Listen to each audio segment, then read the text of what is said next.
There are lots of things that you can use to apply watercolour paint to paper, and many of them are a lot more effective than using a paintbrush. So here's a selection of things I'm going to use in my demonstration, starting with bubble wrap, cling film, erasers. This one's on the top of a pencil, a small eraser, and this one's a block eraser. A bit of thick cardboard, an old toothbrush, some salt, just ordinary table salt, feathers, a stick, and a wooden coffee stirrer. This is a ruling pen, some wax crayons, and water-soluble pencils, watercolour pencils. This is a piece of sandpaper. I've got a glue spreader there, a sort of plastic glue spreader, a palette knife that you'd normally use for oil paint or acrylics, an ink roller that you might use for lino prints, some sponges. This is just a small bottle of household bleach. I've just put it in a bottle with a safety cap. So if you want to try out some of these techniques, draw a grid on some watercolour paper and have some paints handy. So the first thing I'm going to use is a sponge. With the natural sponge you can pick up paint and just dab it on to create a lovely textured effect, and the more paint you've got on, the more you press, the softer the marks.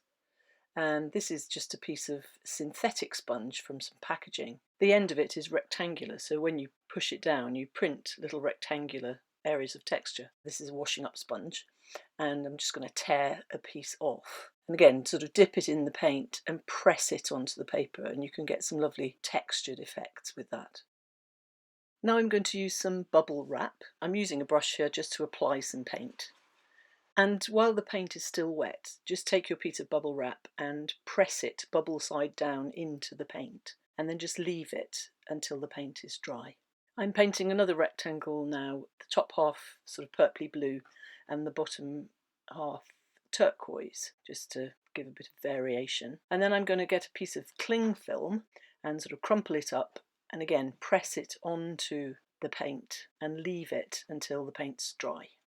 The next mark making tool is an eraser, a little round one at the end of a pencil. If you dip this into the paint, you can use it to print little circles. I've got another eraser here that's a bit flatter, and so the circle is a little bit clearer.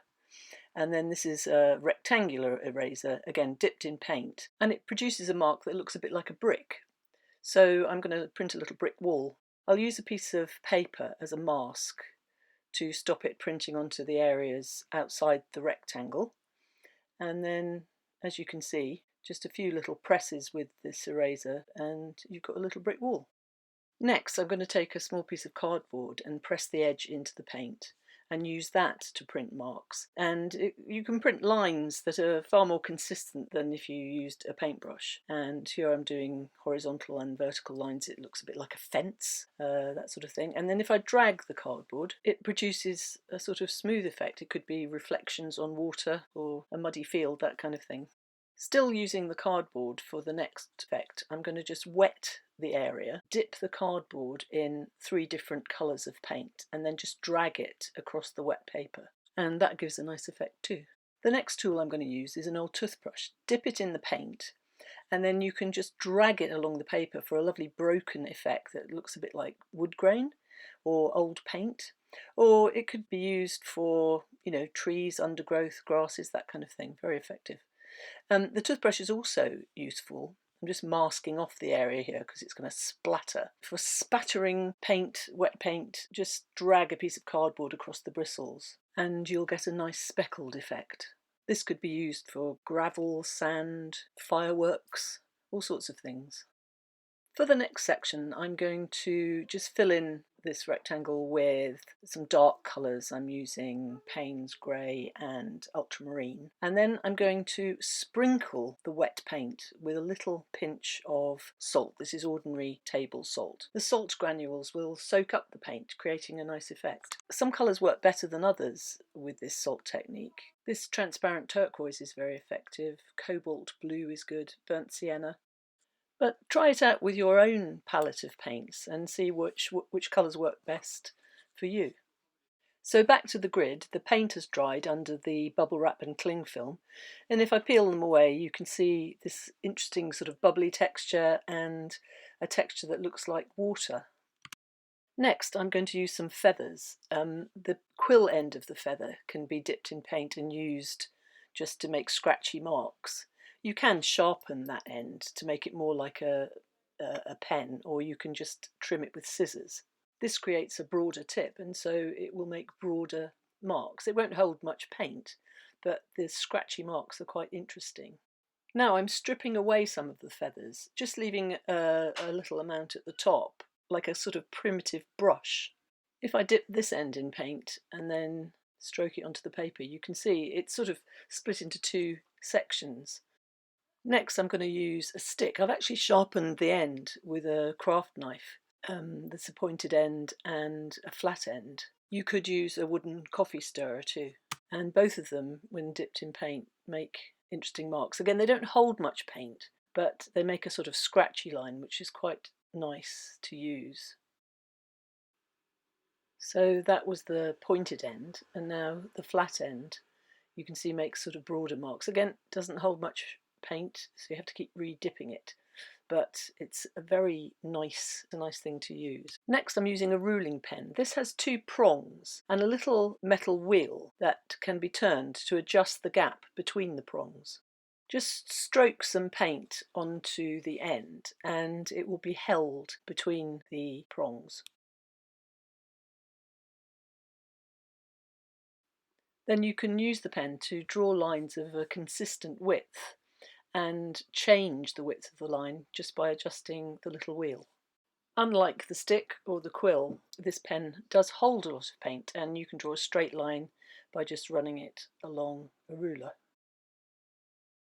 Now I'm going to show you how effective wax crayons can be. This is actually just a transparent wax crayon you can buy from an art shop, but a pack of children's wax crayons are just as useful. This is a white one and a red one and a yellow one and an orange one. I'll use the transparent crayon to make some marks on the paper, but you won't be able to see these very clearly. They'll be revealed once the paint's applied. The same with the white wax crayon. You can't really see it on the white paper. But if I draw some marks with the yellow and the orange and the red crayons, you'll be able to see these more clearly. I'm showing you in this demonstration what can be done without a paintbrush, but you do need a paintbrush just for some of the applications of paint, and in this case I'm just brushing on some colour over the wax, and you can see that the wax is resisting the paint. Of course, instead of a brush you could use a sponge to apply the paint if you want to be really literal about not using a brush. Now I've got some watercolour pencils here.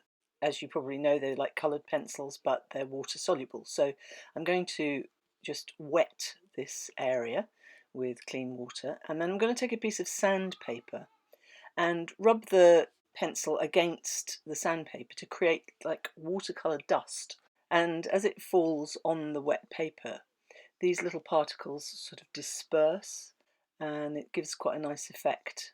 And again, you know, you could use it for, depending on the colours, sand or gravel or other areas of texture. I think you can see that the powder has just clung to the wet areas, just little dabs of water, and it will just cling to these areas and can be blown away from the dry paper.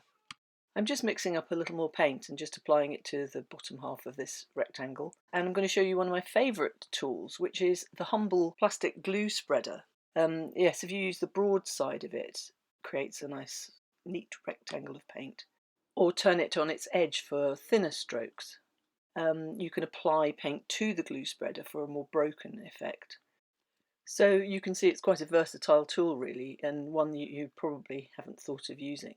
For the next effect I'm going to be using household bleach, and I want to say now that it is a harmful substance, so you must exercise caution or just not bother doing it at all. I've put a few drops of bleach in this little plastic bottle with a cap and just a dropper, which means you don't have to touch the bleach with your hands. And you can see that it just disperses the paint. The next one's quick and easy. Just get a roller and roll it through two different colours of paint. This is, in this case, sort of blue and pink. Roll it across and you've got almost an instant sunset. And the last tool is a palette knife. I'm wetting the paper for this one and just picking up undiluted paint from the palette and spreading it across the wet surface of the paper.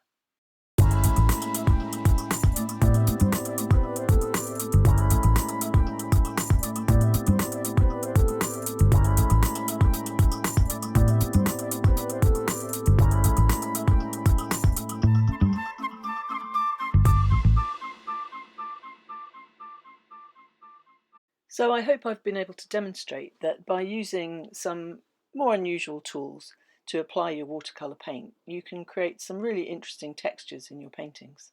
Thank you for watching, and I do hope you watch some of my other videos and, of course, subscribe to my channel. Thank you.